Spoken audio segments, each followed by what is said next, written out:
आज मुझे बिंदी लेनी है, चूड़ी लेनी है, झुमका लेना है, लिपस्टिक लेनी है, गोरा होने की क्रीम लेनी है, और हाँ, सैंडल लेना है, जूता लेना है। अरे चुप, दुकान में पहुंचने तो दे, दिमाग खराब कर रही है। हर टाइम डांटते रहते हो, कभी प्यार से नहीं बोलते। पहले तो कहते मेरी बीबी तुझे जो खरीदना होगा खरीद लेना, पूरा बाजार खरीद लेना, पर नहीं, चुप कह रहे हो, चुप चुप। मेरी माँ, मैं पूरी जिंदगी चुप ही तो रही। अरे पागल औरत, चुप हो जा।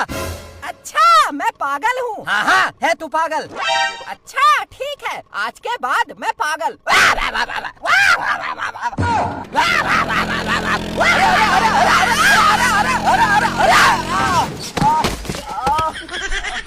有人。